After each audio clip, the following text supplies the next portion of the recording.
Punjabi radio USA ਸੁਣ ਰਹੇ ਸਾਰੇ ਮਾਣਯੋਗ ਅਤੇ ਸਤਿਕਾਰਤ ਸਰੋਤਿਆਂ ਨੂੰ ਪੰਜਾਬੀ ਰੇਡੀਓ USA ਦੀ ਟੀਮ ਅਤੇ ਮੇਰੇ ਰਾਜਕਰਨਵੀਰ ਸਿੰਘ ਵੱਲੋਂ ਆਪ ਜੀ ਨੂੰ ਬਹੁਤ ਪਿਆਰ ਸਤਿਕਾਰ ਸਹਿਤ ਦੋਨੋਂ ਹੱਥ ਜੋੜ ਕੇ ਨਿੱਘੀ ਜਿਹੀ ਸਤਿ ਸ੍ਰੀ ਅਕਾਲ। ਸਭ ਨੂੰ ਜੀਆਂ ਨੂੰ ਆਖਦੇ ਹਾਂ। ਸੋਤੇ ਪ੍ਰੋਗਰਾਮ ਖਬਰ ਤੇ ਨਜ਼ਰ ਦੇ ਵਿੱਚ ਆਪ ਸਭ ਦਾ ਨਿੱਘਾ ਸਵਾਗਤ ਹੈ। ਅੱਜ 21 ਨਵੰਬਰ ਦਿਨ ਸੋਮਵਾਰ ਤੇ ਸਾਡੇ ਨਾਲ ਸਵੇਰ ਦੇ ਖਬਰ ਤੇ ਨਜ਼ਰ ਪ੍ਰੋਗਰਾਮ ਦੇ ਵਿੱਚ ਜੁੜ ਚੁੱਕੇ ਨੇ ਮਿੰਟੂ ਗੁਰਸਰੀਆ ਜੀ। ਮਿੰਟੂ ਜੀ ਨਿੱਘੀ ਜੀ ਆਇਆਂ ਨੂੰ ਪਿਆਰ ਭਰੀ ਸਤਿ ਸ੍ਰੀ ਅਕਾਲ ਜੀ। ਸ਼ੁਕਰੀਆ ਜੀ ਸਾਰਿਆਂ ਨੂੰ। ਸਾਡੇ ਅੱਜ ਦੇ ਪ੍ਰੋਗਰਾਮ ਖਬਰ ਤੇ ਨਜ਼ਰ ਇਸ ਨੂੰ ਸਪਾਂਸਰ ਕਰਦੇ ਨੇ ਖਾਲਸਾ ਇੰਸ਼ੋਰੈਂਸ ਏਜੰਸੀ ਵਾਲੇ, ਜਿਨ੍ਹਾਂ ਦੇ ਕੋਲੋਂ ਤੁਸੀਂ ਹਰ ਇੱਕ ਦੀ ਇੰਸ਼ੋਰੈਂਸ ਕਰਵਾ ਸਕਦੇ ਹੋ। ਇੰਸ਼ੋਰੈਂਸ ਦੇ ਬਾਰੇ ਪਤਾ ਕਰਨ ਲਈ ਤੁਸੀਂ ਇਹਨਾਂ ਨੂੰ ਕਾਲ ਕਰ ਸਕਦੇ ਹੋ। ਇਹਨਾਂ ਦੇ ਆਫਿਸ ਦੇ ਵਿੱਚ 408 272 2500 4082722500। ਇਸ ਦੇ ਨਾਲ ਇੰਦਰ ਸੁਖਰਾਜ ਸਿੰਘ, ਈਸ਼ਰਦੀਪ ਕੌਰ ਬਾਠ, ਮੈਲਬਰਨ ਆਸਟ੍ਰੇਲੀਆ ਤੋਂ, ਇਹਨਾਂ ਦਾ ਵੀ ਅਸੀਂ ਧੰਨਵਾਦ ਕਰਦੇ ਹਾਂ। ਤੇ ਅੱਗੇ ਜੇ ਤੁਸੀਂ ਜਾਂ ਕੋਈ ਹੋਰ ਕਾਰੋਬਾਰ ਇਸ ਪ੍ਰੋਗਰਾਮ ਦੇ ਵਿੱਚ ਸਹਿਯੋਗ ਕਰਨਾ ਚਾਹੁੰਦੇ ਹੋ, ਸਪਾਂਸਰ ਕਰਨਾ ਚਾਹੁੰਦੇ ਹੋ, ਕਾਲ ਕਰ ਸਕਦੇ ਹੋ ਨੰਬਰ 408 722 7698 ਦੇ ਉੱਤੇ।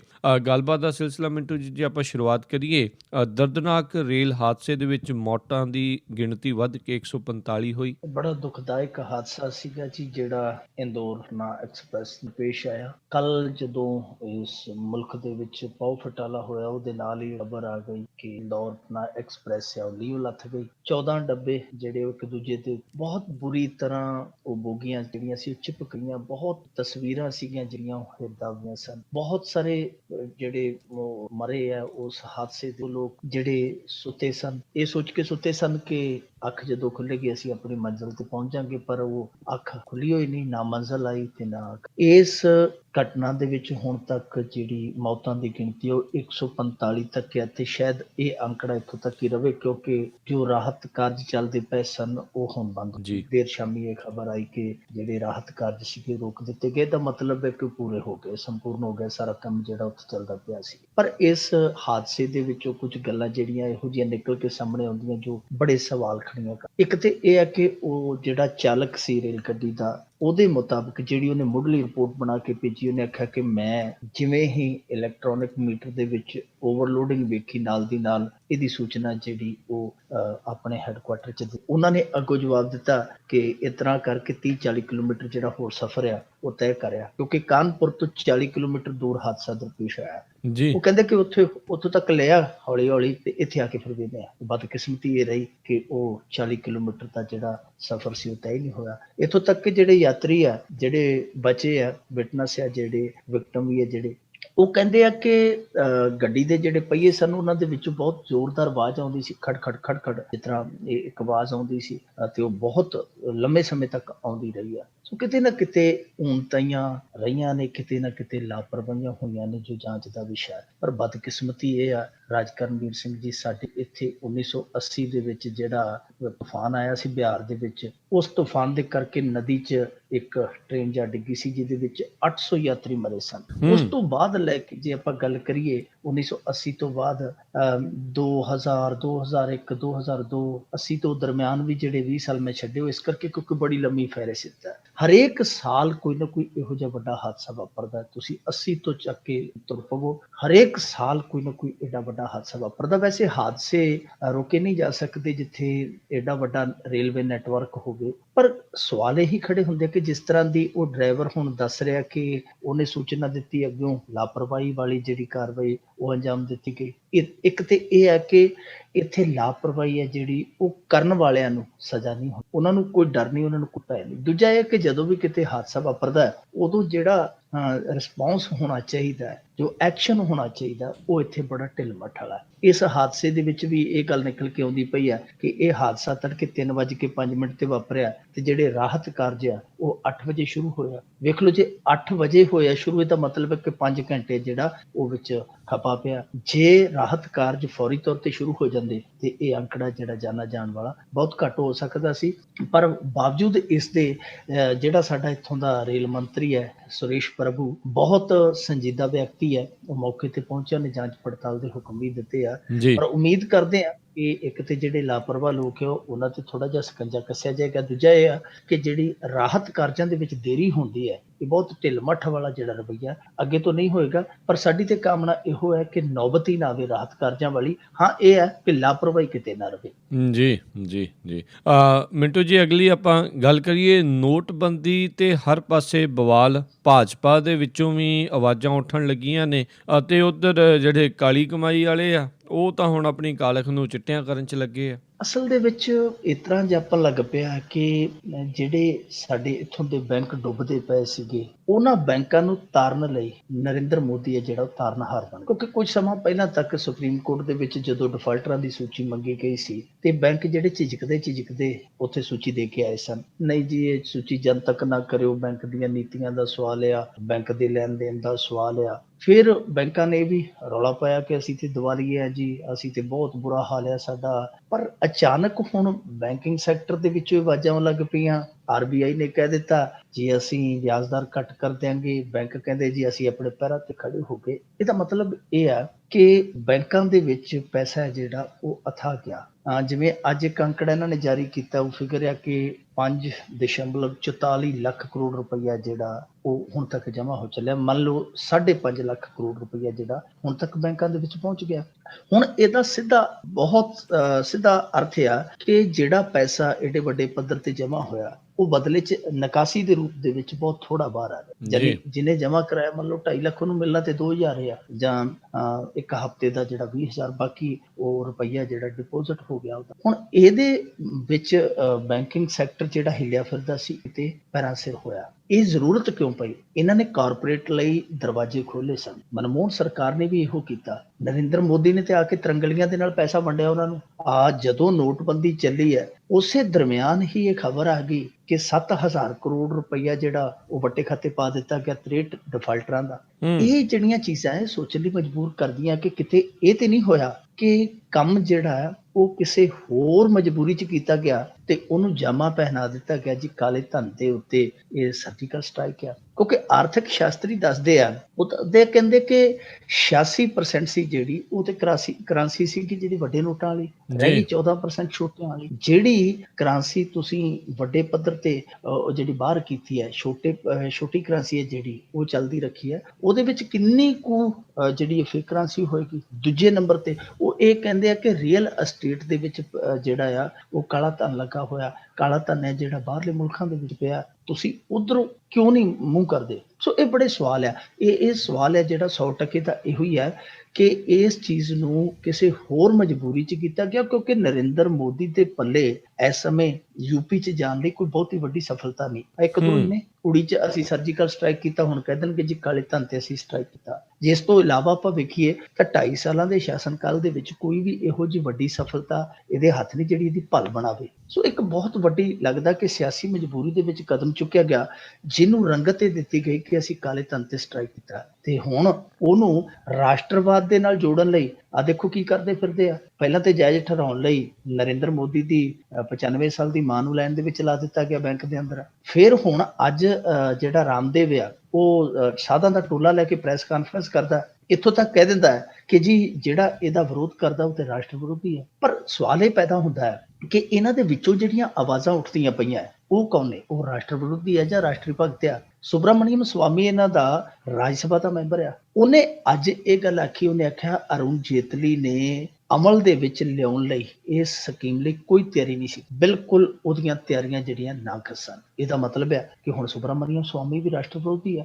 ਇੱਥੋਂ ਤੱਕ ਕਿ ਇਹਨਾਂ ਦਾ ਇੱਕ ਗੁਜਰਾਤ ਦਾ ਹੀ ਮੈਂਬਰ ਪਾਰਲੀਮੈਂਟ ਆ ਵਿਠਲ ਰਾਵੜੀਆ, ਉਹਨੇ ਵੀ ਇਹੋ ਗੱਲ ਆਖੀ ਹੈ। ਇੱਥੋਂ ਤੱਕ ਕਿ ਅੱਜ ਰਾਮਦੇਵ ਵੀ ਇਹ ਗੱਲ ਮੰਨ ਗਿਆ ਕਿ ਜਦੋਂ ਇਹ ਅਮਲ ਦੇ ਵਿੱਚ ਲਿਆਂਦੀ ਗਈ ਨੋਟਬੰਦੀ, ਉਦੋਂ ਪਹਿਲਾਂ ਨਿੱਜੀ ਬੈਂਕਾਂ ਨੇ ਬਹੁਤ ਵੱਡੇ ਪੱਧਰ ਤੇ ਹੇਰਫੇਰ ਕੀਤਾ। ਇੱਥੋਂ ਤੱਕ ਕਿ ਸਹਿਕਾਰੀ ਬੈਂਕਾਂ ਦੇ ਵਿੱਚ ਵੀ ਇਹ ਜਿਹੜਾ ਪੈਸੇ ਦਾ ਲੋਟ-ਪੋਟ ਹੋਇਆ, ਇਹਦੀ ਜਾਂਚ ਕਰਨੀ ਚਾਹੀਦੀ ਹੈ। ਹੁਣ ਇਹਦਾ ਮਤਲਬ ਇਹ ਹੈ ਕਿ ਰਾਮਦੇਵ ਅੱਧਾ ਰਾਸ਼ਟਰ ਭਗਤ ਆ ਤੇ ਅੱਧਾ ਰਾਸ਼ਟਰ ਧਰੋਹੀ ਹੈ। ਇੱਕ ਪਾਸੇ ਤੇ ਉਹ ਇਸ ਸਕੀਮ ਤੇ ਸਵਾਲ ਖੜੇ ਕਰਦਾ ਹੈ, ਦੂਜੇ ਪਾਸੇ ਇਸ ਸਕੀਮ ਦਾ ਪੱਖ ਵੀ ਪੂਰਦਾ। ਪਰ ਇਹਨਾਂ ਚੀਜ਼ਾਂ ਨੂੰ ਛੱਡੀਏ, ਅੱਜ ਕਿਸਾਨਾਂ ਲਈ ਇਹਨਾਂ ਨੇ ਇੱਕ ਰਾਹਤ ਦਾ ਐਲਾਨ ਕੀਤਾ। ਕਹਿੰਦੇ ਜੀ ਕਿ ਤੁਸੀਂ ਪੁਰਾਣੇ 500 ਦੇ ਨੋਟ ਲੈ ਕੇ ਜਾਓ, ਜਿੱਥੇ ਵੀ ਸਰਕਾਰੀ ਆਊਟਲੈਟ ਆ ਤੁਸੀਂ ਉੱਥੋਂ ਕਣਕ ਦਾ ਬੀਜ ਹੈ ਜਿਹੜਾ ਖਰੀਦ ਸਕਦੇ ਹੋ। ਹੁਣ ਛੋਟੇ ਸ਼ਹਿਰਾਂ ਦੇ ਵਿੱਚ ਸਰਕਾਰੀ ਆਊਟਲੈਟ ਇਸ ਤਰ੍ਹਾਂ ਦੇ ਹੈ ਨਹੀਂ, ਬਹੁਤ ਘੱਟ ਆ। ਜਿਹੜੇ ਦੂਰ ਦਰਾਜ ਦੇ ਕਸਬੇ ਆ ਜਾਂ ਛੋਟੇ ਪਿੰਡ ਆ, ਉਹਨਾਂ ਦੇ ਵਿੱਚ ਤੇ ਬਿਲਕੁਲ ਹੈ ਨਹੀਂ। ਪਰ ਉਹਨਾਂ ਲਈ ਜਿਹੜੀ ਸਹੂਲਤ ਦਿੱਤੀ ਗਈ ਹੈ, ਜੇ ਦਿੱਤੀ ਵੀ ਗਈ ਹੈ ਤੇ ਬੜੀ ਦੇਰ ਨਾਲ ਦਿੱਤੀ ਗਈ ਹੈ। ਕਿਸਾਨ ਸ਼ੁਰੂ ਤੋਂ ਇਹਦੀ ਮੰਗ ਕਰਦੇ ਸਨ ਕਿ ਅਸੀਂ ਆਪਣੇ ਪੈਸੇ ਲੈ ਕੇ ਕਿੱਥੇ ਜਾਈਏ, ਸਾਡੀਆਂ ਤੇ ਕਣਕਾਂ ਬੀਜਣ ਵਾਲੀਆਂ। ਸੋ ਸਾਰਾ ਕੁਛ ਜਿਹੜਾ ਹੁੰਦਾ ਪਿਆ, ਇਸ ਦਰਮਿਆਨ ਜੋ ਅਸਲ ਚੀਜ਼ ਹੁੰਦੀ ਪਈ ਹੈ ਉਹ ਬੜੀ ਦਿਲਚਸਪ ਆ। ਸਾਡੇ ਪੰਜਾਬ ਦੇ ਵਿੱਚ ਕੀ ਹੈ ਕਿ ਜਿਸ ਦਿਨ ਇਹ ਐਲਾਨ ਹੋਇਆ, ਨਾਲ ਦੀ ਨਾਲ ਬੱਸਾਂ ਵਾਲਿਆਂ ਨੇ ਲਿਖ ਕੇ ਲਾ ਦਿੱਤਾ ਕਿ ਸਵਾਰੀ ਉਹੀ ਚੜੇ ਜਿਹਦੇ ਕੋਲ ਖੁੱਲੇ ਪੈਸੇ ਆ। ਪਰ ਹੋ ਕੀ ਰਿਹਾ ਸੀ ਕਿ ਜਦੋਂ ਪੈਟਰੋਲ ਪੰਪ ਤੇ ਉਹੀ ਬੱਸ ਚਾਲਕ ਤੇ ਉਹੀ ਬੱਸ ਕੰਡਕਟਰ ਜਾ ਕੇ ਤੇਲ ਪਾਉਂਦੇ ਸਨ, ਉਦੋਂ ਉਹਨਾਂ ਦੇ ਥੈਲੇ ਦੇ ਵਿੱਚੋਂ ਹਜ਼ਾਰ ਦੇ 500 ਦੇ ਨੋਟ ਨਿਕਲਦੇ ਸਨ। ਉਹਦਾ ਕਾਰਨ ਕੀ ਸੀ? ਕਾਰਨ ਇਹ ਸੀ ਕਿ ਮਾਲਕ ਉਹਨਾਂ ਨੂੰ 500 ਤੇ 1000 ਦੇ ਨੋਟ ਫੜਾ ਦਿੰਦੇ ਸਨ ਕਿ ਪੰਪ ਤੇ ਜਾ ਕੇ ਚਲਾ ਕੇ ਤੇ ਛੋਟੇ ਲੈ ਆਓ। ਯਾਨੀ ਉੱਥੇ ਵੀ ਜਿਹੜੀ ਹੈ ਧੁਆ ਧੁਆਈ ਸ਼ੁਰੂ ਹੋ ਗਈ।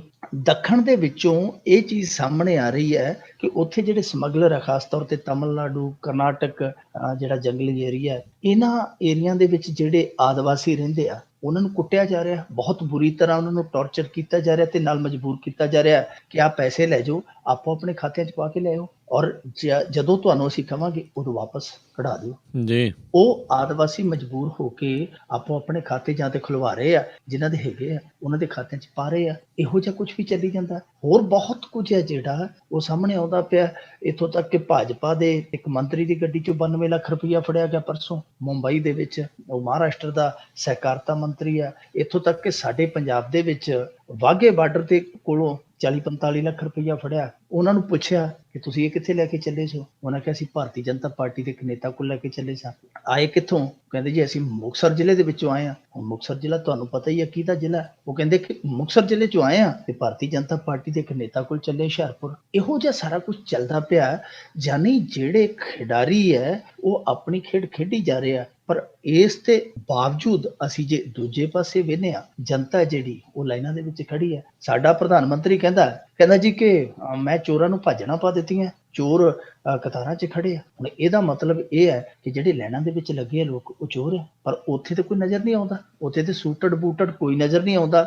ਉੱਥੇ ਨਾ ਕੋਈ ਅੰਬਾਨੀ ਨਜ਼ਰ ਆਉਂਦਾ, ਨਾ ਕੋਈ ਅਡਾਨੀ ਨਜ਼ਰ ਆਉਂਦਾ, ਨਾ ਕੋਈ ਮੋਦੀ ਨਜ਼ਰ ਆਉਂਦਾ, ਨਾ ਕੋਈ ਜੇਟਲੀ ਨਜ਼ਰ ਆਉਂਦਾ। ਉੱਥੇ ਤੇ ਖੜਾ ਮਿੱਠੂ ਰਾਮ, ਉੱਥੇ ਤੇ ਖੜਾ ਨੱਥਾ ਸਿੰਘ, ਉੱਥੇ ਤੇ ਖੜਾ ਸਲੀਮ ਮੁਹੰਮਦ, ਉੱਥੇ ਤੇ ਆਮ ਬੰਦਾ ਖੜਾ। ਸੋ ਪ੍ਰਧਾਨ ਮੰਤਰੀ ਹੈ ਜਿਹੜਾ ਪਤਾ ਨਹੀਂ ਕਿਹੜੇ ਉਹ ਖਾਬ ਬੁਣੀ ਜਾਂਦਾ, ਪਰ ਹਾਲ ਦੀ ਘੜੀ ਇਹਨੇ ਸਿਆਪਾ ਪਾ ਕੇ ਰੱਖ ਦਿੱਤਾ ਮੁਲਕ। ਜੀ ਤੇ ਅੱਗੇ ਆਪਾਂ ਗੱਲਬਾਤ ਕਰੀਏ ਮਿੰਟੂ ਜੀ ਵੀ ਭਾਜਪਾ ਦੇ ਇੱਕ ਲੀਡਰ ਨੇ ਕੇਂਦਰੀ ਅਹੁਦੇ ਦੇ ਲਈ ਦਿੱਤੀ 4.5 ਕਰੋੜ ਦੀ ਰਿਸ਼ਵਤ। ਇਹ ਨਵੇਂ ਨੋਟ ਸੀਗੇ ਪੁਰਾਣੇ? ਇਹਨੂੰ ਆਂਦੇ ਆ ਕਿ ਉਹ ਫਿਰੇ ਨੱਥ ਕਢਾਉਣ ਨੂੰ ਤੇ ਉਹ ਫਿਰੇ ਨੱਕ ਵਢਾਉਣ ਨੂੰ। ਨਰਿੰਦਰ ਮੋਦੀ ਨੱਥ ਕਢਾਉਣ ਨੂੰ ਫਿਰਦਾ ਤੇ ਨੱਕ ਵਢਾਉਣ ਨੂੰ ਫਿਰਦਾ। ਇਹ ਮੇਰੇ ਖਿਆਲ ਦੇ ਨਾਲ ਜਿਹੜਾ ਨਾ ਨੋਟਬੰਦੀ ਤੋਂ ਪਹਿਲਾਂ ਦਾ ਕਾਂਡ ਪਰ ਨਿਕਲਿਆ ਹੋਣਾ। ਅਸਲ ਦੇ ਵਿੱਚ ਸਾਡੇ ਇਸ ਮੁਲਕ ਦੇ ਵਿੱਚ ਅਹੁਦੇ ਵੀ ਵਿਕਦੇ ਆ, ਜਿਵੇਂ ਰੇਹੜੀਆਂ ਤੇ ਕੇਲੇ ਵਿਕਦੇ ਆ, ਜਿਵੇਂ ਹੱਟੀਆਂ ਤੇ ਪੋਪਲੇ ਵਿਕਦੇ, ਟੋਫੀਆਂ ਵਿਕਦੇ, ਅਹੁਦੇ ਵੀ ਇੱਥੇ ਵਿਕਦੇ ਆ। ਤੇ ਬਹੁਤ ਸਾਰੇ ਲੋਕ ਆ ਜਿਨ੍ਹਾਂ ਨੇ ਪੈਸਾ ਜਿਹੜਾ ਉਹ ਦਾਤਨਾ ਵੇਚ ਕੇ ਨਹੀਂ ਬਣਾਇਆ ਹੁੰਦਾ, ਉਹਨਾਂ ਨੇ ਵੀ ਇਸੇ ਤਰ੍ਹਾਂ ਹੀ ਕਮਾਇਆ ਹੁੰਦਾ।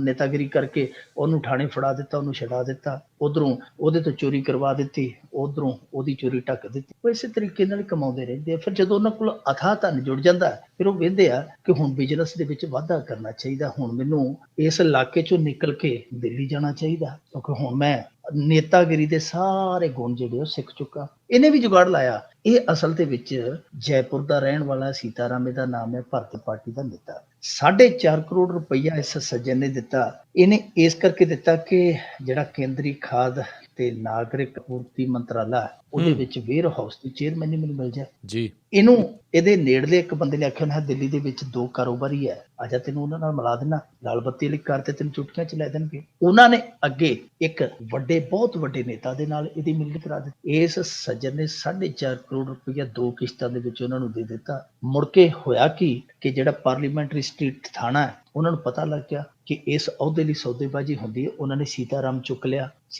ਲਿਆ, ਰਾਮ ਰਾਮ ਕਹਿ ਕੇ। ਉਹਨਾਂ ਨੇ ਜਦੋਂ ਸੀਤਾਰਾਮ ਤੋਂ ਪੁੱਛਗਿੱਛ ਹੋਈ, ਸੀਤਾਰਾਮ ਸਿੱਧਾ ਹੀ ਮੰਨ ਗਿਆ। ਸੀਤਾਰਾਮ ਹੁਣ ਇਹ ਤੇ ਮੰਨਦਾ ਪਿਆ ਜੀ ਮੈਨੂੰ ਤੇ ਝਾਂਸੇ ਦੇ ਵਿੱਚ ਲੈ ਲਿਆ, ਮੈਂ ਤੇ ਲਾਲਚ ਦੇ ਵਿੱਚ ਆ ਗਿਆ, ਪਰ ਹੈ ਤੇ ਵੱਡੀ ਖੁਰੀ ਹੈ ਨਾ। ਜੇ ਰਿਸ਼ਵਤ ਲੈਣ ਵਾਲਾ ਗੁਨੇਗਾਰ ਹੈ ਇਸ ਮੁਲਕ ਦੇ ਵਿੱਚ, ਤੇ ਰਿਸ਼ਵਤ ਦੇਣ ਵਾਲਾ ਵੀ ਗੁਨੇਗਾਰ ਹੈ। ਸੀਤਾਰਾਮ ਹਾਲਾਂਕਿ ਕਿਸੇ ਹਾਲੇ ਪਰਚੇ ਦੇ ਵਿੱਚ ਨਾਮਜ਼ਦ ਨਹੀਂ ਹੋਇਆ, ਪਰ ਜੇ ਸਿੱਧੇ ਤੌਰ ਤੇ ਵੇਖੀਏ ਜੇ ਕਾਨੂੰਨ ਦੀਆਂ ਆਪਾਂ ਖੋਲੀਏ ਪਰਤਾਂ ਤੇ ਉਹਦੇ ਵਿੱਚ ਇਹ ਸਾਫ਼ ਲਿਖਿਆ ਵਾ ਕਿ ਰਿਸ਼ਵਤ ਦੇਣੀ ਤੇ ਰਿਸ਼ਵਤ ਲੈਣੀ ਗੁਨਾਹ ਹੈ। ਪਰ ਸੀਤਾਰਾਮ ਹਾਲ ਦੀ ਘੜੀ ਬਚਿਆ ਇਸ ਕਰਕੇ ਆ ਕਿਉਂਕਿ ਜਿਹੜਾ ਉਹ ਵੱਡਾ ਨੇਤਾ ਜਿਹੜਾ ਇਸ ਪਰਚੇ 'ਚ ਆ ਰਿਹਾ, ਕੇਸ ਦੇ ਵਿੱਚ ਆ ਰਿਹਾ ਕਿ ਇੱਕ ਬੜਾ ਨੇਤਾ, ਹੁਣ ਬੜਾ ਨੇਤਾ ਤਾਂ ਵਿੱਚ ਘਸੀਟਿਆ ਜਾਏਗਾ ਜੇ ਸੀਤਾਰਾਮ ਤੇ ਪਰਚਾ ਦਰਜ ਹੁੰਦਾ। ਇਸ ਕਰਕੇ ਪੁਲਿਸ ਹਾਲੇ ਤੋਂ ਜਿੱਤੀ 'ਚ ਆ। ਜੇ ਉੱਤੋਂ ਕਿਤੇ ਹਰੀ ਝੰਡੀ ਹੋ ਗਈ ਤਾਂ ਹੋ ਸਕਦਾ ਹੈ ਕਿ ਉਹ ਬੜਾ ਨੇਤਾ ਵੀ ਜਿਹੜਾ ਉਹ ਰਗੜਿਆ ਜਾਵੇ। ਪਰ ਇਹ ਸਾਡੇ ਇੱਥੇ ਨਵਾਂ ਨਹੀਂ ਹੈ। ਸਾਡੇ ਇੱਥੇ ਤੁਹਾਨੂੰ ਯਾਦ ਹੋਣਾ ਚੰਦੂ ਮਾਜਰਾ ਸਾਹਿਬ ਤੇ ਵੀ ਇਹੋ ਜਿਹਾ ਇੱਕ ਦੋਸ਼ ਲੱਗਾ ਸੀ। ਜਸਪ੍ਰੀਤ ਸਿੱਧੂ ਨਾਂ ਦੇ ਨੌਜਵਾਨ ਨੇ ਆਖਿਆ ਸੀ ਕਿ ਮੈਨੂੰ ਇੱਕ ਕਮਿਸ਼ਨ ਦੇ ਵਿੱਚ ਅਹੁਦੇਦਾਰੀ ਲਈ 2 ਕਰੋੜ ਫੰਡ ਹੈ ਜਿਹੜਾ ਦੇਣਾ ਪਿਆ ਪਾਰਟੀ ਵਾਸਤੇ। ਹੁਣ ਪਤਾ ਨਹੀਂ ਉਹ ਫੰਡ ਦਿੱਤਾ ਕਿ ਉਹਨੇ ਝੰਡ ਦਿੱਤਾ, ਸਮਝ ਨਹੀਂ ਆਈ ਉਸ ਗੱਲ ਦੀ। ਬਾਅਦ ਦੇ ਵਿੱਚ ਕੋਈ ਪਤਾ ਨਹੀਂ ਲੱਗਿਆ। ਉਹ ਦੋਸ਼ ਬੜੇ ਚਰਚਾ ਦਾ ਵਿਸ਼ਾ ਰਹੇ। ਹੋਰ ਤੇ ਹੋਰ ਤੁਹਾਨੂੰ ਯਾਦ ਹੋਣਾ 2013 ਦੇ ਵਿੱਚ ਤਤਕਾਲੀਨ ਰੇਲਵੇ ਮੰਤਰੀ ਹੁੰਦਾ ਸੀ ਪਵਨ ਬਾਂਸਲ ਕੇਂਦਰ ਦੇ ਵਿੱਚ। ਉਹਦਾ ਭਾਂਜਾ ਉਹਨੇ ਚੰਡੀਗੜ੍ਹ ਇਸੇ ਕੰਮ ਤੇ ਛੱਡਿਆ ਸੀ, ਉਹਦਾ ਨਾਂ ਸੀ ਵਿਜੇ। ਉਹ ਪੈਸੇ ਇਕੱਠੇ ਕਰਦਾ ਹੁੰਦਾ ਸੀ, ਮੈਂ ਰੇਲਵੇ 'ਚ ਤੁਹਾਨੂੰ ਵੱਡੇ ਅਹੁਦੇ ਦਵਾਉਣਾ। 10 ਕਰੋੜ ਰੁਪਈਏ ਸਮੇਤ ਫੜਿਆ ਸੀ ਉਹਨੂੰ CBI ਨੇ। ਪਵਨ ਬਾਂਸਲ ਨੂੰ ਮੁੜ ਕੇ ਅਸਤੀਫਾ ਦੇਣਾ ਪਿਆ ਸੀ ਚੰਡੀਗੜ੍ਹ ਵਾਲੇ। ਇਹ ਹੋਰ ਨਹੀਂ, ਇੱਥੇ ਇੱਕ ਮੈਂ ਦੇਖਦਾ ਪਿਆ ਸੀ ਇੱਕ ਵਾਰੀ ਦੱਖਣ ਦੇ ਵਿੱਚ ਬਹੁਤ ਵੱਡੀ ਇੱਕ ਬਿਜਲੀ ਕੰਪਨੀ ਹੈ, ਬਿਜਲੀ ਦੇ ਪ੍ਰੋਜੈਕਟ ਲੈਂਦੀ। ਉਹਦੇ ਇੱਕ ਅਧਿਕਾਰੀ ਨੇ ਅਧਿਕਾਰਤ ਤੌਰ ਤੇ ਗੱਲ ਕਬੂਲ ਕੀਤੀ। ਉਹਨੇ ਆਖਿਆ ਜਦੋਂ ਅਸੀਂ ਕੋਈ ਪ੍ਰੋਜੈਕਟ ਲਾਉਣਾ ਹੁੰਦਾ ਤੇ ਉਹਦੇ ਲਈ ਅਸੀਂ ਜਿਹੜੀ ਲਾਗਤ ਕੱਢਦੇ ਹਾਂ, ਮਸਲਨ 1000 ਕਰੋੜ ਰੁਪਏ ਦਾ ਸਾਡਾ ਪ੍ਰੋਜੈਕਟ ਆ ਤੇ ਅਸੀਂ 20% ਪਹਿਲਾਂ ਹੀ ਕੱਢ ਕੇ ਅੱਡ ਰੱਖ ਦਿੰਨੇ ਆ। ਉਹ ਅੱਡ ਅਸੀਂ ਇਸ ਕਰਕੇ ਰੱਖ ਦਿੰਨੇ ਆ ਭਾਈ ਇਹ ਟੈਂਡਰ ਲੈਣ ਤੇ ਟੈਂਡਰ ਨੂੰ ਪਾਸ ਕਰਾਉਣ ਦਾ ਜਿਹੜਾ ਉਹ ਚੜਾਵਾ। ਹੁਣ ਦੇਖੋ ਇੱਥੇ ਇਸ ਤਰ੍ਹਾਂ ਦੇ ਕੰਮ ਹੁੰਦੇ ਆ। ਤੁਹਾਨੂੰ ਲੂਈ ਬਰਗਰ ਕੰਪਨੀ ਦਾ ਵੀ ਇੱਕ ਕਾਂਡ ਯਾਦ ਹੋਣਾ, ਬਹੁਤ ਸਾਰੇ ਲੋਕਾਂ ਨੂੰ ਕਾਂਡ ਯਾਦ ਹੋਣਾ। ਉਹ ਅਮਰੀਕਾ ਦੀ ਭਵਨ ਨਿਰਮਾਣ ਕੰਪਨੀ ਹੈ। ਉਹਨੇ ਆਪ ਮੰਨਿਆ ਸੀਗਾ ਕਿ ਅਸੀਂ ਭਾਰਤ, ਵੀਅਤਨਾਮ, ਇੰਡੋਨੇਸ਼ੀਆ, 2-3 ਮੁਲਕਾਂ ਦੇ ਵਿੱਚ, ਕੁਵੈਤ ਵੀ ਸੀ ਸ਼ਾਇਦ, 3-4 ਮੁਲਕਾਂ ਦੇ ਵਿੱਚ ਅਸੀਂ ਠੇਕੇ ਰਿਸ਼ਵਤ ਦੇ ਕੇ ਲੈਣੇ। ਭਾਰਤ ਦੇ ਵਿੱਚ ਉਹਨਾਂ ਨੇ ਖਾਸ ਤੌਰ ਤੇ ਕਿਹਾ ਕਿ ਇੱਥੇ ਤੇ ਬਹੁਤ ਸਸਤੇ ਰੇਟ ਤੇ ਕੰਮ ਬਣ ਜਾਂਦਾ। ਗੋਆ ਤੇ ਅਸਾਮ ਦੇ ਵਿੱਚ ਉਹਨਾਂ ਆਖਿਆ ਸੀ ਤੇ ਬਹੁਤ ਥੋੜੀ ਰਿਸ਼ਵਤ ਦੇ ਕੇ ਇੱਥੇ ਲਏ ਹੋਏ ਆ ਪ੍ਰੋਜੈਕਟਾਂ ਦੇ ਠੇਕੇ। ਬਾਅਦ ਦੇ ਵਿੱਚ ਗੱਲ ਖੁੱਲੀ ਪਰ ਉਸ ਕੰਪਨੀ ਤੇ ਕੋਈ ਕਾਰਵਾਈ ਨਹੀਂ ਹੋਈ ਕਿਉਂਕਿ ਇੱਧਰ ਬਹੁਤ ਸਾਰੇ ਨੇਤਾ ਫਸਦੇ ਸਨ। ਇਸ ਕਰਕੇ ਉਹ ਕੰਪਨੀ ਨੂੰ ਜੁਰਮਾਨਾ ਲਾ ਦਿੱਤਾ ਗਿਆ। ਮੇਰੇ ਖਿਆਲ ਦੇ ਨਾਲ ਉਹਨਾਂ ਨੇ 1 ਕਰੋੜ ਤੇ ਕੁਝ ਲੱਖ ਜਿਹੜੇ ਡਾਲਰ ਜੁਰਮਾਨਾ ਪੇ ਕੀਤਾ, ਕੁਝ ਨਹੀਂ ਕਿਹਾ ਗਿਆ। ਸੋ ਇਸ ਕਰਕੇ ਕਿਉਂਕਿ ਇੱਥੇ ਬਹੁਤ ਵੱਡੇ ਘੁਟਾਲੇਬਾਜ਼ ਜਿਹੜੇ ਉਹ ਰਹਿ ਚੁੱਕੇ ਆ, ਜਿਵੇਂ PV ਨਰਸਿਮਹਾ ਰਾਓ, ਸਾਡੇ ਲਾਲੂ ਜੀ, A ਰਾਜਾ, ਮਾਨੀ ਮੋਜੀ, ਪਤਾ ਨਹੀਂ ਕਿਹੜੇ ਜੀ ਕਲਮਾਡੀ ਹੈ, ਜਿਨ੍ਹਾਂ ਨੇ ਛੱਡੇ ਹੀ ਕੁਛ ਨਹੀਂ। ਮੈਂ ਕਹਿੰਦਾ ਜੀ ਇਹ ਹੁਣ ਲੋਕੀ ਕਹਿੰਦੇ ਆ ਕਿ ਇੱਥੇ ਦੇਸ਼ ਦੇ ਵਿੱਚ ਘੁਟਾਲੇ ਨਹੀਂ, ਘੁਟਾਲਿਆਂ ਦੇ ਵਿੱਚ ਦੇਸ਼ ਆ। ਸੋ ਇਸ ਉਹ ਘੁਟਾਲੇਬਾਜ਼ਾਂ ਦੇ ਦੇਸ਼ ਦੀ ਵਿਰਾਸਤ ਨੂੰ ਇਹੋ ਜਿਹੇ ਲੋਕ ਤੋੜਦੇ ਆ। ਕਦੇ ਉਹ ਫੜੇ ਵੀ ਜਾਂਦੇ ਆ, ਕਦੇ ਉਹ ਨਿਕਲ ਵੀ ਜਾਂਦੇ ਚੋਰ ਮਾਰੀਆਂ ਰਹੀ, ਪਰ ਇਹ ਕੰਮ ਰੁਕਦਾ ਨਜ਼ਰ ਨਹੀਂ ਆਉਂਦਾ। ਜਿੱਥੇ ਸਰਜੀਕਲ ਸਟ੍ਰਾਈਕ ਕਰਨੀ ਉੱਥੇ ਤੇ ਨਰਿੰਦਰ ਮੋਦੀ ਕਰਦਾ ਨਹੀਂ। ਹੁਣ ਦੇਖੋ ਤੁਹਾਡੇ ਘਰੇ ਆਪਦੇ ਗੋਡੇ ਗੰਦ ਪਿਆ ਤੇ ਤੁਸੀਂ ਗੁਆਂਢੀ ਨੂੰ ਜਾ ਕੇ ਆਖੋ ਕਿ ਭਾਈ ਜਹਾਂ ਸਫਾਈ ਤਹਾਂ ਖੁਦਾਈ, ਤੇ ਤੁਹਾਨੂੰ ਫਿਰ ਸ਼ਰਮ ਆਉਣੀ ਚਾਹੀਦੀ ਆ।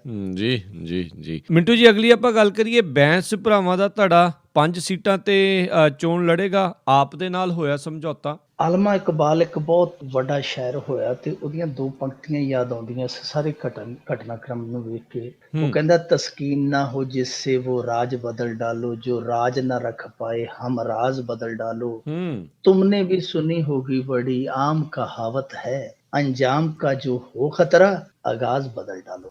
ਉਹਨਾਂ ਨੂੰ ਆਪਣੇ ਅੰਜਾਮ ਤੋਂ ਥੋੜਾ ਜਿਹਾ ਡਰ ਆਇਆ, ਥੋੜਾ ਜਿਹਾ ਉਹਨਾਂ ਨੂੰ ਅਹਿਸਾਸ ਹੋਇਆ ਕਿ ਸਾਡਾ ਅੰਜਾਮ ਬਹੁਤ ਬੁਰਾ ਹੋਣ ਵਾਲਾ ਹੈ। ਸੋ ਉਹਨਾਂ ਨੇ ਫਿਰ ਆਗਾਜ਼ ਹੈ ਜਿਹੜਾ ਨਵੇਂ ਸਿਰੇ ਕਰ ਲਿਆ। ਹਾਲਾਂਕਿ ਵਿੱਚੋਂ ਜੇ ਉਹ ਬੜੇ ਤੱਤੇ ਸਨ, ਆਮ ਆਦਮੀ ਪਾਰਟੀ ਨੂੰ ਵੀ ਉਹ ਕਰੜੇ ਹੱਥੀ ਲੈਂਦੇ ਸਨ, ਬੜੇ ਉਹ ਸਖਤ ਬਿਆਨ ਦਿੰਦੇ ਰਹੇ ਆਮ ਆਦਮੀ ਪਾਰਟੀ ਦੇ ਖਿਲਾਫ ਵੀ, ਪਰ ਫਿਰ ਉਹਨਾਂ ਦੀ ਗੱਲ ਹੈ ਜਿਹੜੀ ਬਣ ਗਈ। ਤੇ 6 ਮਹੀਨਿਆਂ ਦੀ ਇਹ ਜਿਹੜੀ ਆਪਸ ਦੇ ਵਿੱਚ ਚੱਲਦੀ ਪਈ ਸੀਗੀ ਮਿਲਵਰਤਨ ਲਹਿਰ, ਉਹ ਖੀਰੀ ਪਾਰ ਲੰਘੀ। ਹੁਣ ਮਸਲਾ ਇਹ ਹੈ ਕਿ ਸਿੱਧੂ ਕਿੱਥੇ ਰਹਿ ਗਿਆ, ਪ੍ਰਗਟ ਕਿੱਥੇ ਰਹਿ ਗਿਆ। ਅੱਜ ਸਿਮਰਜੀਤ ਸਿੰਘ ਬੈਂਸ ਹੈ ਜਿਹੜਾ ਉਹ ਬੋਲਦਾ ਇਹ ਗੱਲ ਜ਼ਰੂਰ ਕਹਿ ਗਿਆ। ਉਹਨੇ ਆਖਿਆ ਸਾਨੂੰ ਉਮੀਦ ਆ, ਸਿੱਧੂ ਸਾਡਾ ਵੱਡਾ ਭਰਾ, ਉਹਨੇ ਆਖਿਆ ਮੈਂ ਬਲਵਿੰਦਰ ਬੈਂਸ ਤੋਂ ਵੀ ਜ਼ਿਆਦਾ ਉਹਦੀ ਰਿਸਪੈਕਟ ਕਰਦਾ, ਮੈਨੂੰ ਉਮੀਦ ਆ ਕਿ ਉਹ ਕਾਂਗਰਸ ਤੇ ਬਾਦਲ ਵਾਲੇ ਪਾਸੇ ਨਹੀਂ ਜਾਣਗੇ ਕਿਉਂਕਿ ਉਹ ਪੰਜਾਬ ਵਿਰੋਧੀ ਹੈ। ਉਹ ਲੋਕ ਜਿਹੜੇ ਆ ਉਹ ਪੰਜਾਬ ਦਰਦੀ ਹੈ, ਪੰਜਾਬ ਹਿਤੈਸ਼ੀ ਹੈ। ਇਹਦਾ ਮਤਲਬ ਆ ਕਿ ਹੋ ਸਕਦਾ ਹੈ ਆਮ ਆਦਮੀ ਪਾਰਟੀ ਤੇ ਜਿਹੜਾ ਸਿਮਰਜੀਤ ਸਿੰਘ ਬੈਂਸ ਹੋਰਾਂ ਦਾ ਇਹ ਅਲਾਇੰਸ ਬਣਿਆ, ਸਿਮਰਜੀਤ ਸਿੰਘ ਬੈਂਸ ਉਹਨਾਂ ਨੂੰ ਖਿੱਚ ਕੇ ਵੀ ਲੈ ਆਵੇ ਇੱਧਰ,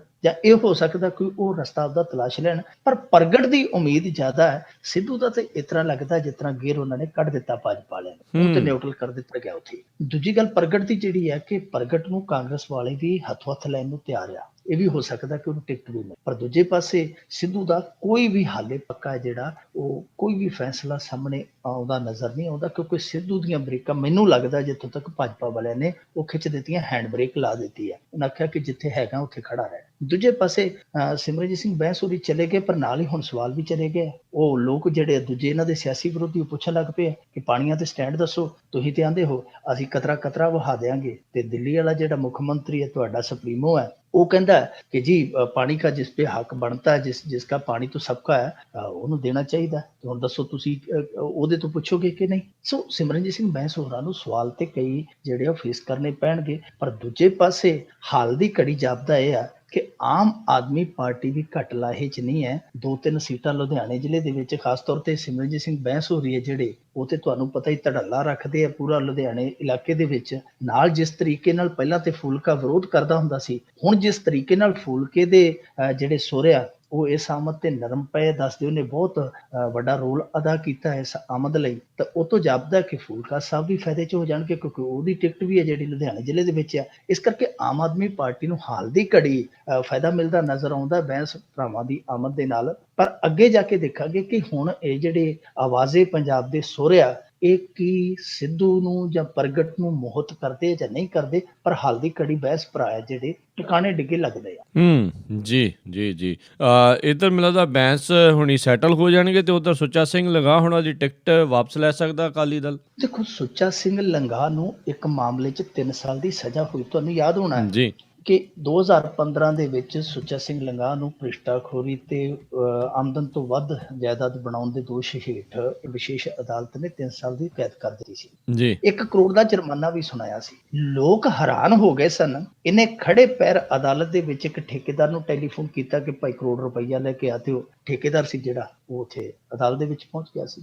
ਲੋਕ ਹੈਰਾਨ ਸਨ ਕਿ ਦੁੱਧ ਢੋਣ ਵਾਲਾ ਸੁੱਚਾ ਸਿੰਘ ਲੰਗਾਹ ਇੱਥੋਂ ਤੱਕ ਕਿਵੇਂ ਪਹੁੰਚ ਗਿਆ ਕਿ ਖੜੇ ਪੈਰ 1 ਕਰੋੜ ਰੁਪਈਆ ਇੱਕ ਠੇਕੇਦਾਰ ਤੋਂ ਮੰਗਾ ਲੈਂਦਾ। ਲੋਕ ਹੈਰਾਨ ਸਨ। ਖੈਰ ਉਹਦਾ ਚਲੋ ਕੋਈ ਆਪਣਾ ਹੋਣਾ ਹਿਸਾਬ ਕਿਤਾਬ, ਕੋਈ ਲੈਣ ਦੇਣ ਹੋਏਗਾ, ਪਰ ਉਸ ਮਾਮਲੇ ਦੇ ਵਿੱਚ 3 ਸਾਲ ਦੀ ਸਜ਼ਾ ਜਿਹੜੀ ਉਹ ਸਟੇ ਹੋ ਗਈ ਸੀ। ਇੱਥੇ ਇਹ ਨਿਯਮ ਆ, ਅਦਾਲਤੀ ਨਿਯਮ ਆ ਰਾਜਕਰਨਵੀਰ ਸਿੰਘ ਜੀ, ਜੇ 3 ਸਾਲ ਜਾਂ 3 ਸਾਲ ਤੋਂ ਘੱਟ ਸਜ਼ਾ ਹੁੰਦੀ ਹੈ ਤੇ ਤੁਹਾਨੂੰ ਤੁਰੰਤ ਜ਼ਮਾਨਤ ਮਿਲ ਜਾਂਦੀ, ਪਰ ਉਹਦੇ ਲਈ ਸ਼ਰਤ ਇਹ ਆ ਕਿ ਜਿੰਨਾ ਵੀ ਤੁਹਾਨੂੰ ਜੁਰਮਾਨਾ ਹੋਇਆ, ਚਾਹੇ 100 ਤੇ ਚਾਹੇ ਕਰੋੜ, ਉਹ ਤੁਹਾਨੂੰ ਮੌਕੇ ਪੇ ਕਰਨਾ ਪੈਂਦਾ ਜੀ। ਬਾਅਦ ਦੇ ਵਿੱਚ ਮੰਨ ਲਓ ਅੱਗੇ ਕੇਸ ਦੀ ਜਿਹੜੀ ਦਿਸ਼ਾ ਦਸ਼ਾ ਬਣਦੀ ਹੈ ਉਸ ਹਿਸਾਬ ਦੇ ਨਾਲ ਉਹ ਜੁਰਮਾਨਾ ਜਿਹੜਾ ਉਹ ਚੱਲਦਾ ਰਹਿੰਦਾ। ਇਹਨੂੰ ਸਜ਼ਾ ਹੋ ਗਈ, ਸਟੇ ਹੋ ਗਈ ਸਜ਼ਾ, ਜਾਨੀ ਜੇਲ੍ਹ ਜਾਣ ਤੋਂ ਬਚ ਗਿਆ। ਪਰ ਅਕਾਲੀ ਦਲ ਨੇ ਜਦੋਂ ਟਿਕਟ ਦੀ ਵੰਡ ਕੀਤੀ, ਡੇਰਾ ਬਾਬਾ ਨਾਨਕ ਦੀ ਜਿਹੜੀ ਸੁੱਚਾ ਸਿੰਘ ਲੰਗਾਹ ਦੇ ਖਾਤੇ 'ਚ ਡਿੱਗੀ, ਇਹ ਹਿਸਾਬ ਨਹੀਂ ਲਾਇਆ ਕਿ ਉਹਦੀ ਜਿਹੜੀ ਸਜ਼ਾ ਹੈ ਉਹ ਸਟੇ ਸਿਰਫ ਇਸ ਕਰਕੇ ਹੋਈ ਆ ਕਿ ਉਹ ਜੇਲ੍ਹ 'ਚ ਨਹੀਂ ਜਾ ਸਕਦਾ, ਨਾ ਕਿ ਉਹ ਸਜ਼ਾ ਜਿਹੜੀ ਉਹ ਰੱਦੀ ਗਈ ਆ। ਸਜ਼ਾ ਬਹਾਲ ਹੈ, ਹਾਲੇ ਉਹ ਸਿਰਫ ਰੋਕੀ ਗਈ ਹੈ। ਇਸ ਕਰਕੇ ਇਹਨਾਂ ਨੇ ਟਿਕਟ ਦੇ ਦਿੱਤੀ, ਬਹੁਤਾ ਕੋਈ ਕਾਨੂੰਨੀ ਨੁਕਤਾ ਵਿਚਾਰਿਆ ਨਹੀਂ। ਹੁਣ ਜਦੋਂ ਇਹਨਾਂ ਨੇ ਵੇਖਿਆ ਕਿ ਇੱਥੇ ਸਿਆਪਾ ਪੈ ਰਿਹਾ, ਹੁਣ ਇਹ ਸੋਚ ਰਹੇ ਆ ਕਿ ਕਿਸੇ ਤਰੀਕੇ ਦੇ ਨਾਲ ਟਿਕਟ ਜਿਹੜੀ ਵਾਪਸ ਲਈ ਜਾਵੇ। ਟਿਕਟ ਵਾਪਸ ਲੈਣ ਦਾ ਹੁਣ ਇਹਨਾਂ ਨੇ ਰਾਹ ਇਹ ਕੱਢਿਆ ਕਿ ਸੁੱਚਾ ਸਿੰਘ ਲੰਗਾਹ ਦੇ ਜਾਂ ਤਾਂ ਪੁੱਤਰ ਨੂੰ ਜਾਂ ਕਿਸੇ ਨੇੜੂ ਨੂੰ ਟਿਕਟ। ਹੁਣ ਦੂਜੇ ਪਾਸੇ ਜੇ ਸੁੱਚਾ ਸਿੰਘ ਲੰਗਾਹ ਦਾ ਇਹ ਰੌਲਾ ਪੈਂਦਾ ਤੇ ਰੌਲੇ ਤੇ ਹੋਰ ਵੀ ਪੈਣਗੇ, ਕਿਉਂਕਿ ਬੀਬੀ ਜਗੀਰ ਕੌਰ ਵੀ ਸਜ਼ਾ ਯਾਫਤਾ, ਉਹਨੂੰ 5 ਸਾਲ ਦੀ ਕੈਦ ਆ। ਜੇ ਆਪਾਂ ਵੇਖੀਏ ਕਿ ਉਹਨਾਂ ਦੀ ਜਗੀਰ ਕੌਰ ਦੀ ਟਿਕਟ ਜਿਹੜੀ ਰੋਕੀ ਗਈ ਆ, ਉਹਦੇ ਪਿੱਛੇ ਵੀ ਫਿਰ ਕਾਰਨ ਇਹੀ ਜਾਪਦਾ ਕਿ ਉਹਦੇ ਜਵਾਈ ਨੂੰ ਟਿਕਟ ਦੇਣ ਦੀ ਸ਼ਾਇਦ ਐਤਕੀ ਕੋਸ਼ਿਸ਼ ਕਰਨਗੇ, ਕਿਉਂਕਿ ਜੇ ਬੀਬੀ ਜਗੀਰ ਕੌਰ ਨੂੰ ਟਿਕਟ ਮਿਲਦੀ ਹੈ ਤੇ ਉਹ ਵੀ ਕਾਨੂੰਨੀ ਪਚੜੇ 'ਚ ਫਸ ਜਾਏਗੀ। ਤੀਜੇ ਪਾਸੇ ਇੱਕ ਤੋਤਾ ਸਿੰਘ ਵੀ ਹੈ, ਤੋਤਾ ਸਿੰਘ ਵੀ ਸਜ਼ਾ ਯਾਫਤਾ, ਇਹਨੂੰ ਟਿਕਟ ਦਿੱਤੀ ਜਾ ਚੁੱਕੀ ਹੈ। ਹੁਣ ਇੱਧਰ ਵੀ ਅਕਾਲੀ ਦਲ ਨੂੰ ਵਿਚਾਰ ਕਰਨਾ ਪਵੇਗਾ। ਹਾਲਾਂਕਿ ਜਿਹੜਾ ਕਾਨੂੰਨ ਸੁਪਰੀਮ ਕੋਰਟ ਨੇ ਬਣਾਇਆ ਸੀ ਜਨ ਪ੍ਰਤੀਨਿਧੀ ਐਕਟ ਦੇ ਵਿੱਚ ਸੋਧ ਕਰਕੇ, ਉਹਦੇ 'ਚ 2 ਸਾਲ ਦੀ ਮੇਰੇ ਖਿਆਲ ਦੇ ਨਾਲ ਰੱਖੀ ਹੈ ਹੱਦ, ਕਿ ਜਿਹਨੂੰ 2 ਸਾਲ ਦੀ ਸਜ਼ਾ ਹੋ ਗਈ ਉਹ ਚੋਣ ਨਹੀਂ ਲੜ ਸਕਦਾ। ਪਰ ਇਹਨਾਂ ਨੂੰ ਫਿਰ ਫੋਲਣਾ ਪਵੇਗਾ ਕਿ ਕਿਤੇ ਸਿਆਪਾ ਨਾ ਪੈ ਜਾਵੇ। ਇਸ ਕਰਕੇ ਅਕਾਲੀ ਦਲ ਦੀ ਜਿਹੜੀ ਪਹਿਲੀ ਸੂਚੀ ਉਹ ਕਸੂਤੀ ਬਣਦੀ ਨਜ਼ਰ ਆਉਂਦੀ ਹੈ, ਕਿਉਂਕਿ ਬਗਾਵਤਾਂ ਵੀ ਹੋ ਗਈਆਂ, ਰੋਸੇ ਵੀ ਹੋ ਗਿਆ, ਨਾਲ ਦੀ ਨਾਲ ਇਹ ਕਾਨੂੰਨੀ ਸਿਆਪੇ ਵੀ ਪੈ ਗਏ ਆ। ਇਹ ਤਾੜੀਆਂ ਮਾਰਦੇ ਸੀ ਆਮ ਆਦਮੀ ਪਾਰਟੀ ਦੀ ਸੂਚੀ ਤੋਂ ਬਾਅਦ ਪੈ ਰੌਲੇ ਤੇ, ਹੁਣ ਕੈਪਟਨ ਅਮਰਿੰਦਰ ਸਿੰਘ ਤੇ ਗੁਰਪ੍ਰੀਤ ਸਿੰਘ ਵੜੈਚੋਰੀ ਕੱਛਾ ਮਾਰਦੇ ਆ। ਅਕਾਲੀ ਦਲ ਦੀ ਗਾਂ ਇਹ ਜਿਹੜੀ ਸਥਿਤੀ ਹੈ ਭੰਬਲ ਭੂਸੇ ਵਾਲੀ ਬਣੀ। ਜੀ ਜੀ ਜੀ ਅਗਲੀ ਗੱਲਬਾਤ ਕਰੀਏ ਮਿੰਟੂ ਜੀ ਵੀ ਅਰਵਿੰਦ ਕੇਜਰੀਵਾਲ ਨੇ ਕੈਪਟਨ ਤੇ ਉਹਦੇ ਪਰਿਵਾਰ ਦੇ ਸਵਿਸ ਬੈਂਕ ਖਾਤਿਆਂ ਦਾ ਖੁਲਾਸਾ ਕੀਤਾ। ਅਰਵਿੰਦ ਕੇਜਰੀਵਾਲ ਹੋਰਾਂ ਨੇ ਅੱਜ ਕੋਟਸ਼ਮੀਰ ਦੇ ਵਿੱਚ ਖੁਲਾਸਾ ਕੀਤਾ, ਨੰਬਰ ਵੀ ਦੱਸੇ ਆ। ਕੈਪਟਨ ਅਮਰਿੰਦਰ ਸਿੰਘ ਦਾ ਖਾਤਾ ਆ ਜੀ, ਪਰਨੀਤ ਕੌਰ ਦਾ ਖਾਤਾ ਆ ਜੀ, ਜਿਹੜੀ ਮਹਾਰਾਣੀ ਪਰਨੀਤ ਪਰਨੀਤ ਕੌਰ ਜਿਹਨੂੰ ਕਿਹਾ ਜਾਂਦਾ ਉਹਦਾ ਖਾਤਾ ਹੈ। ਨੰਬਰ ਦੱਸ ਕੇ ਗਏ ਆ ਔਰ ਨਾਲ ਦੱਸ ਕੇ ਗਏ ਜੀ ਕਿ ਇਹ ਜਿਹੜੇ ਆ ਬਾਦਲ ਸਾਹਿਬ ਔਰ ਅਰਵਿੰਦ ਕੇਜਰੀਵਾਲ ਹੋਰਾਂ ਨੇ ਕਿਹਾ ਕਿ ਬਾਦਲ ਸਾਹਿਬ ਕੈਪਟਨ ਸਾਹਿਬ ਆ ਦੋਵੇਂ ਹੀ ਕਾਲੇ ਧਨ ਦੇ ਖਿਡਾਰੀ ਆ, ਬਹੁਤ ਸਾਰਾ ਕਾਲਾ ਧਨ ਇਹਨਾਂ ਨੇ ਜਮ੍ਹਾਂ ਕੀਤਾ, ਦੋਵੇਂ ਰਲੇ ਹੋਏ ਜੋ ਉਹਨਾਂ ਦਾ ਰਵਾਇਤੀ ਭਾਸ਼ਣ ਹੁੰਦਾ ਉਹੀ ਉਹਨਾਂ ਨੇ ਪੜ੍ਹਿਆ। ਇਹ ਨੰਬਰ ਵੀ ਇਹਨਾਂ ਨੇ ਦਿੱਤੇ ਆ, ਜਿੱਦਾਂ ਪਰਨੀਤ ਕੌਰ ਦਾ ਨੰਬਰ ਇਹਨਾਂ ਨੇ ਦੱਸਿਆ 50 90 18 44 85, ਇਸੇ ਤਰ੍ਹਾਂ ਰਣਇੰਦਰ ਦਾ ਨੰਬਰ ਦੱਸਿਆ 50 90 18 44 84। ਕੈਪਟਨ ਅਮਰਿੰਦਰ ਸਿੰਘ ਦਾ ਵੀ ਮੇਰੇ ਖਿਆਲ ਦੇ ਨਾਲ ਇਹਨਾਂ ਨੇ ਨਹੀਂ ਦਿੱਤਾ, ਪਰ ਇੱਕ ਉਹਦੇ ਟਰਸਟ ਆ ਜਿਹੜੀ ਉਹਦਾ ਨੰਬਰ ਦਿੱਤਾ 50 90 18 44 83, ਯਾਨੀ ਸੀਰੀਅਲ ਵਾਈਜ਼ ਹੀ ਟਰਸਟ 83, ਜਿਹੜਾ ਰਣਇੰਦਰ ਦਾ ਖਾਤਾ ਨੰਬਰ 84 ਅਤੇ ਜਿਹੜਾ ਪਰਨੀਤ ਕੌਰ ਦਾ ਖਾਤਾ ਉਹਦਾ ਨੰਬਰ ਹੈ 85। ਹੁਣ ਇਸ ਨੰਬਰ ਨੂੰ ਲੈ ਕੇ ਵੀ ਵਿਵਾਦ ਜਿਹਾ ਉੱਠਣ ਡਿਆ ਸੋਸ਼ਲ ਮੀਡੀਆ ਤੇ।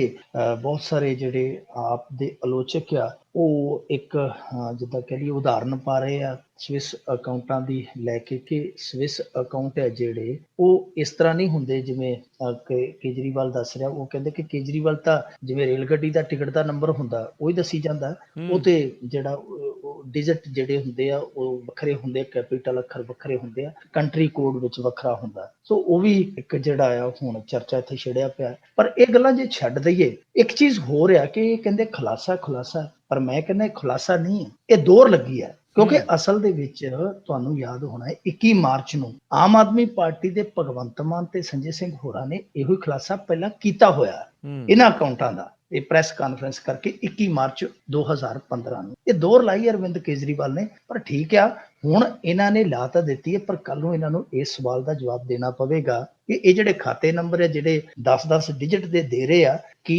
ਇਹ ਕਿਤੋਂ ਅਧਿਕਾਰਤ ਤੌਰ ਤੇ ਲੈ ਗਏ ਆ ਜਾਂ ਫਿਰ ਗਾਂ ਦੀ ਗਾਂ ਪੁੱਛ ਪ੍ਰਤੀਤ ਕਰਕੇ ਬਣਾਏ ਗਏ ਆ। ਇਹ ਸਾਰਾ ਕੁਝ ਹੁਣ ਦੱਸਣਾ ਪਵੇਗਾ। ਪਰ ਦੂਜੇ ਪਾਸੇ ਜੇਕਰ ਇਹਨਾਂ ਕੋਲ ਦਸਤਾਵੇਜੀ ਸਬੂਤ ਹਨ, ਆਮ ਆਦਮੀ ਪਾਰਟੀ ਕੋਲ ਦਸਤਾਵੇਜੀ ਸਬੂਤ ਹਨ, ਤਾਂ ਆਉਣ ਵਾਲੇ ਦਿਨਾਂ 'ਚ ਕਪਤਾਨ ਸਾਹਿਬ ਦੀ ਫਿਰ ਜਿਹੜੀ ਆ ਸਪੀਡ ਆ ਨਾ, ਜਿਹੜਾ ਭੱਜਿਆ ਜਾਂਦਾ ਹੁਣ ਬਿਲਕੁਲ ਮਿਲਖਾ ਸਿੰਘ ਵਾਲੇ ਸਟਾਈਲ ਦੇ ਵਿੱਚ, ਫਿਰ ਇਸ ਸਪੀਡ ਨੂੰ ਥੰਮਿਆ ਜ਼ਰੂਰ ਜਾਏਗਾ। ਕਿਉਂਕਿ ਇਕੱਲੇ ਆਮ ਆਦਮੀ ਪਾਰਟੀ ਵਾਲੇ ਨਹੀਂ, ਆਉਣ ਵਾਲੇ ਦਿਨਾਂ 'ਚ ਜਿਹੜੇ 3-4 ਹੋਰ ਸਿਆਸੀ ਵਿਰੋਧੀ ਆ, ਫਿਰ ਉਹ ਵੀ ਕੈਪਟਨ ਨੂੰ ਕਹਿਣਗੇ ਕਿ ਭਾਈ ਤੂੰ ਲੋਕਾਂ ਤੋਂ ਸਟੈਂਡ ਪੁੱਛਦਾ, ਪਹਿਲਾਂ ਇਹ ਦੱਸ ਕਿ ਸਵਿਸ ਬੈਂਕ ਦੇ ਵਿੱਚ ਜਿਹੜੇ ਗੁੱਟੀਆਂ ਦੇ ਸਟੈਂਡ ਆ ਉਹ ਕਿੱਡੇ ਆ। ਜੀ ਜੀ। ਅਗਲੀ ਜੇ ਆਪਾਂ ਗੱਲ ਕਰੀਏ, ਕੈਪਟਨ ਕਰ ਰਿਹਾ ਬਾਹਰਲੇ ਲੀਡਰਾਂ ਨੂੰ ਪਾਰਟੀ 'ਚ ਧੜਾ ਧੜ ਸ਼ਾਮਲ, ਪਾਰਟੀ ਦੇ ਵਿੱਚ ਵਿਰੋਧ। ਅੱਜ ਵੀ ਇਹਨੇ ਬਲਵੀਰ ਸਿੱਧੂ ਜਿਹੜੇ ਤਲਵੰਡੀ ਸਾਬੋ ਤੋਂ ਬੜੇ ਪੁਰਾਣੇ ਨੇਤਾ ਤੇ ਇਹਦੇ ਪੁਰਾਣੇ ਸਾਥੀ ਵੀ ਹੈ ਕੈਪਟਨ ਅਮਰਿੰਦਰ ਸਿੰਘ ਦੇ। ਜਦੋਂ ਕੈਪਟਨ ਅਮਰਿੰਦਰ ਸਿੰਘ ਨੇ ਤਲਵੰਡੀ ਸਾਬੋ ਤੋਂ ਚੋਣ ਜਿੱਤੀ ਹੈ, ਉਸ ਸਮੇਂ ਇਹ ਬਲਵੀਰ ਸਿੱਧੂ ਹੈ ਜਿਹੜਾ ਉਹ ਸਾਰੀ ਇਹਦੀ ਕੰਪੇਨ ਹੈ ਜਿਆ ਸੀ। ਬਾਅਦ ਦੇ ਵਿੱਚ ਦਲ ਬਦਲੀਆਂ ਹੋਈਆਂ, ਉਧਰੋਂ ਇੱਧਰ ਜੀਤ ਮਹਿੰਦਰ ਸਿੱਧੂ ਵਾਲੀ ਕੰਪੇਨ ਹੈ ਜਿਹੜੀ ਉਹ ਵੀ ਉਹਨੇ ਵੇਖੀ ਹੋਈ ਹੈ। ਯਾਨੀ ਬਹੁਤ ਉਹ ਕਹਿ ਲਈਏ ਕਿ ਭੇਤੀ ਹੈ, ਉਸ ਇਲਾਕੇ ਦਾ ਖਾਸ ਤੌਰ ਤੇ ਮਾਹਰ ਹੈ ਚੋਣ ਪ੍ਰਚਾਰ ਦੇ ਮਾਮਲੇ 'ਚ, ਖਾਸ ਤੌਰ ਤੇ ਬਲਵੀਰ ਸਿੱਧੂ। ਉਹਨੂੰ ਨਾਲ ਜੋੜਨਾ ਜਿਹੜਾ ਉਹ ਇਹਦੇ ਲਈ ਇੱਕ ਕਹਿ ਸਕਦੇ ਕਿ ਬਹੁਤ ਵੱਡਾ ਮਾਰਕ ਹੈ ਕਪਤਾਨ ਦੇ ਲਈ। ਪਰ ਦੂਜੇ ਪਾਸੇ ਅੱਜ ਸੁਰਿੰਦਰ ਸਿੰਘ ਸੋਢੀ ਜਿਹੜਾ ਹਾਕੀ ਓਲੰਪੀਅਨ ਹੈ, ਉਹ ਵੀ ਕਪਤਾਨ ਦੀ ਟੀਮ 'ਚ ਸ਼ਾਮਲ ਹੋ ਗਿਆ। ਤੀਜੇ ਪਾਸੇ ਗਾਲਬ ਸਾਹਿਬ ਹੁੰਦੇ ਸਨ ਇੱਥੇ, ਬਹੁਤ ਧੜੱਲੇਦਾਰ ਨੇਤਾ, ਉਹਦਾ ਪਰਿਵਾਰ ਵੀ ਅਜੇ ਕਪਤਾਨ ਦੇ ਜਾ ਲੜ ਲੱਗਾ। ਯਾਨੀ ਇੱਕ ਬਹੁਤ ਵੱਡਾ ਕੁਣਬਾ ਹੈ ਅੱਜ ਦੀ ਦਿਹਾੜੀ ਦੇ ਵਿੱਚ ਕਪਤਾਨ ਸਾਹਿਬ ਦੀ ਟੀਮ 'ਚ ਸ਼ਾਮਲ ਹੋ ਗਿਆ। ਇਸ ਤੋਂ ਪਹਿਲਾਂ ਵੀ ਕਪਤਾਨ ਜਿੱਥੇ ਜਾਂਦਾ ਹੈ ਕੋਈ ਨਾ ਕੋਈ ਨੇਤਾ ਜਿਹੜਾ ਉਹਦੇ ਨਾਲ ਰਲ ਨੂੰ ਤਿਆਰ ਹੋ ਜਾਂਦਾ ਹੈ। ਪਰ ਇਹ ਜਿਹੜੀਆਂ ਧੜੱਲੇ ਨਾਲ ਆਮਦਾ ਹੋ ਰਹੀਆਂ, ਇਹਦਾ ਵਿਰੋਧ ਹੁਣ ਕੈਪਟਨ ਦੇ ਆਪਣੇ ਖੇਮੇ 'ਚ ਹੀ ਹੋਣ ਲੱਗ ਪਿਆ। ਸ਼ਮਸ਼ੇਰ ਸਿੰਘ ਦੁੱਲੋ ਤੇ ਪ੍ਰਤਾਪ ਸਿੰਘ ਬਾਜਵਾ ਹੁਣ ਖੁੱਲ੍ਹ ਕੇ ਬੋਲਣ ਲੱਗ ਪਿਆ। ਉਹਨਾਂ ਨੇ ਆਖਿਆ ਜੀ ਕਿ ਇਹ ਜਿਹੜੇ ਸ਼ਾਮਲ ਕੀਤੇ ਜਾ ਰਹੇ ਬਾਹਰਲੀਆਂ ਪਾਰਟੀਆਂ ਦੇ ਜਿਹੜੇ ਇਹ ਲੋਕ ਆ, ਸਿਆਸਤਦਾਨ ਆ, ਇਹਨਾਂ ਨੂੰ ਟਿਕਟਾਂ ਨਹੀਂ ਮਿਲਣੀਆਂ। ਇਹਨਾਂ ਨੂੰ ਟਿਕਟਾਂ ਦੇਣੀਆਂ ਜਿਹੜੀਆਂ ਉਹ ਪਾਰਟੀ ਦੇ ਸੰਵਿਧਾਨ ਦੇ ਖਿਲਾਫ ਹੈ, ਪਾਰਟੀ ਦੇ ਸਿਧਾਂਤ ਦੇ ਖਿਲਾਫ ਹੈ। ਹੁਣ ਜਦੋਂ ਕੈਪਟਨ ਅਮਰਿੰਦਰ ਸਿੰਘ ਨੂੰ ਪੁੱਛਿਆ, ਉਹ ਕਹਿੰਦਾ ਜੀ ਟਿਕਟ ਕਿਹਨੂੰ ਮਿਲਣੀ ਹੈ, ਇਹਦੇ ਅਧਿਕਾਰ ਸਾਰੇ ਸੋਨੀਆ ਗਾਂਧੀ ਕੋਲ ਆ। ਉਹਨੇ ਆਪਣੇ ਗਲੋਂ ਲਾ ਕੇ ਇੱਕ ਵਾਰੀ ਉੱਥੇ ਹਾਈ ਕਮਾਂਡ ਦੇ ਗਲ 'ਚ ਪਾ ਦਿੱਤੀ ਹੈ। ਪਰ ਹੁਣ ਦੇਖੋ ਜਿਹੜਾ ਬਲਵੀਰ ਸਿੱਧੂ ਹੈ, ਇਹ ਟਿਕਟ ਤੋਂ ਬਗੈਰ ਤੇ ਆਇਆ ਨਹੀਂ ਸਕਦਾ। ਬਲਵੀਰ ਸਿੱਧੂ ਬਹੁਤ ਪੁਰਾਣਾ ਰਾਜਨੇਤਾ ਆ, ਉਹਨੂੰ ਬਗੈਰ ਟਿਕਟ ਦੇ ਲਾਲਚ ਤੋਂ ਆਪਣੇ ਖੇਮੇ 'ਚ ਸ਼ਾਮਲ ਬਣਾ ਸਕਦੀ ਜਾਂਦਾ। ਹੋਰ ਵੀ ਇਸ ਤਰ੍ਹਾਂ ਦੇ ਬਹੁਤ ਸਾਰੇ ਟਿਕਟਾਂ ਦੇ ਇਸ਼ੂਕ ਹੈ ਜਿਹੜੇ ਕੈਪਟਨ ਨੇ ਸੱਦੇ। ਤੁਹਾਨੂੰ ਯਾਦ ਹੋਣਾ ਹੰਸਰਾਜ ਨੂੰ ਵੀ ਤੇ ਟਿਕਟ ਦਾ ਲਾਲਚ ਦੇ ਕੇ ਲਿਆਇਆ ਸੀ, ਬਾਅਦ ਦੇ ਵਿੱਚ ਰੌਲਾ ਪੈ ਗਿਆ, ਉਹਨੂੰ ਦਿੱਲੀ ਨਵਾ ਧਵਾ ਕੇ ਉਹਨੂੰ ਦਿੱਲੀ ਲਈ ਚੱਲਿਆ ਸੀ ਤੇ ਐਨ ਮੌਕੇ ਤੇ ਸ਼ਮਸ਼ੇਰ ਅਬਦੁੱਲੋ ਰੌਲਾ ਪਾ ਗਿਆ ਤੇ ਇਹਦੀ ਬੋਝੇ ਚੋਂ ਟਿਕਟ ਕਢਾ ਕੇ ਲੈ ਗਿਆ। ਸੋ ਟਿਕਟਾਂ ਦੇ ਕਰਕੇ ਹੀ ਕੈਪਟਨ ਅਮਰਿੰਦਰ ਸਿੰਘ ਲਿਆਉਂਦਾ ਪਿਆ, ਪਰ ਜਿਸ ਤਰੀਕੇ ਨਾਲ ਅੰਦਰੂਨੀ ਇਹ ਧੜੇਬਾਜ਼ੀ ਉੱਭਰ ਕੇ ਸਾਹਮਣੇ ਆਉਂਦੀ ਪਈ ਆ, ਆਉਣ ਵਾਲੇ ਦਿਨਾਂ 'ਚ ਜਾਪਦਾ ਇਹ ਆ ਕਿ ਜਿਵੇਂ ਹੀ ਸੂਚੀ ਜਾਰੀ ਹੋਈ, ਜੇ ਤੇ ਕੈਪਟਨ ਆਪਦੇ ਬੰਦਿਆਂ ਦੇ ਨਾਂ ਉਹ ਟਿਕਟਾਂ ਦੇ ਵਿੱਚ ਪਵਾ ਗਿਆ, ਪਾਰਟੀ ਟਿਕਟਾਂ ਦੇ ਪਵਾ ਗਿਆ, ਤਾਂ ਵੀ ਰਫੜ ਪੈ ਜਾਣਾ, ਤੇ ਜੇ ਉਹ ਨਾਂ ਨਾ ਪਏ ਫਿਰ ਤੇ ਪੈਣਾ ਹੀ ਪੈਣਾ। ਯਾਨੀ ਦੋਵਾਂ ਹੱਥਾਂ 'ਚ ਕਹਿ ਲਈਏ ਕਿ ਕਲੇਸ਼ ਹੀ ਕਲੇਸ਼ ਆ, ਕਿਸੇ ਵੇਲੇ ਵੀ ਪੈ ਸਕਦਾ। ਇਸ ਕਰਕੇ ਕਾਂਗਰਸ ਹੈ ਜਿਹੜੀ ਉਹ ਦੁਬਿਧਾ ਦਾ ਸ਼ਿਕਾਰ ਆ ਇਸ ਸਮੇਂ। ਅੰਤਰ ਦਵੰਦ ਦਾ ਉਹ ਬਹੁਤ ਜ਼ਿਆਦਾ ਉਹਨਾਂ ਦੇ ਖਿਲਾਰਾ ਪਿਆ ਹੋਇਆ ਕਿ ਸੂਚੀ ਜਾਰੀ ਕਦੋਂ ਕਰੀਏ, ਕਿਹਨੂੰ ਫਿੱਟ ਕਰੀਏ, ਕਿਹਨੂੰ ਬਾਹਰ ਕਰੀਏ। ਪਰ ਇਹ ਤੈਅ ਆ ਕਿ ਜਿਸ ਤਰੀਕੇ ਦੀ ਇੱਥੇ ਹੋ ਰਹੀ ਹੈ, ਚੰਦਮਾਰੀ ਹੋ ਰਹੀ ਹੈ ਇੱਕ ਦੂਜੇ ਦੀ, ਆਉਣ ਵਾਲੇ ਦਿਨਾਂ 'ਚ ਜਦੋਂ ਵੀ ਸੂਚੀ ਜਾਰੀ ਕਰਨਗੇ, ਇਹਨਾਂ ਦੀ ਸੂਚੀ ਤੇ ਰਫੜ ਰੱਜ ਕੇ ਪਏਗਾ। ਜੀ ਬਿਲਕੁਲ। ਤੇ ਬਹੁਤ-ਬਹੁਤ ਧੰਨਵਾਦ ਕਰਦੇ ਹਾਂ ਮਿੰਟੂ ਜੀ ਤੁਹਾਡਾ, ਤੁਸੀਂ ਸਾਡੇ ਨਾਲ ਜੁੜੇ, ਇਹਨਾਂ ਖਬਰਾਂ ਬਾਰੇ ਸਾਨੂੰ ਵਿਸਥਾਰ ਦੇ ਵਿੱਚ ਜਾਣਕਾਰੀਆਂ ਦਿੱਤੀਆਂ।